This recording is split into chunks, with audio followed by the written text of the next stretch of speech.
CBS News on the Hour, presented by Indeed.com.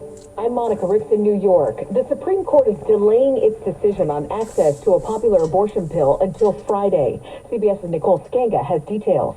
Justice Samuel Alito extended a stay until Friday, giving them more time to consider whether to uphold the decision of a federal judge in Texas to revoke FDA approval for mifepristone. Critics say allowing the mifepristone ruling to stand may open the courts up to all kinds of new challenges. Nicole Skanga, CBS News, the Supreme Court. President Biden's butting heads with Republican leaders now over the debt ceiling. CBS's Stephen Portnoy's in Washington. Kevin McCarthy says in exchange for an increase in the debt ceiling, he would return federal spending to 2022 levels. And then limit the growth of spending to 1% per year. But Mr. Biden says McCarthy's plan would not just undo his agenda, it would make massive cuts to basic government services. They say they're going to default unless I agree to all these wacko notions they have. The president says he won't agree. The U.S. could default if Congress doesn't take action by July. Florida is expanding its so-called Don't Say Gay bill. CBS's Matt Piper has details. The measure bans teachers from talking about sexual orientation or gender identity in classrooms.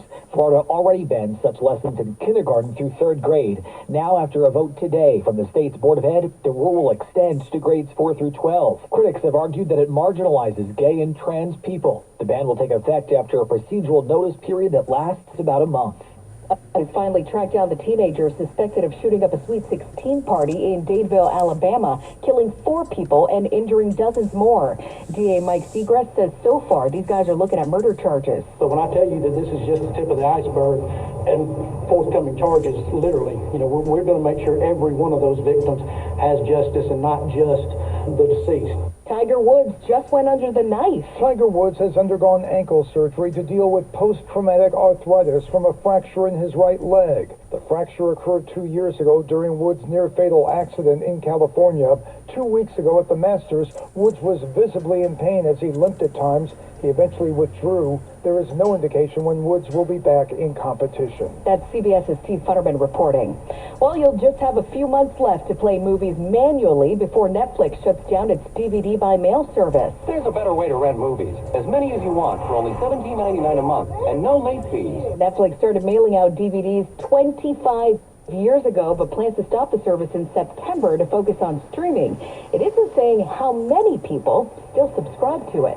This is CBS News. Well, that's today's news. Today's news. I didn't hear any good news, did you? I didn't think so. I guess it's all about perspective. The glass is half full. Well, as always, I'd like to thank you again for coming along with me on these Dash Cam News adventures. You know the drill. Peace, love, and all that hippie jazz. Bye-bye, everybody.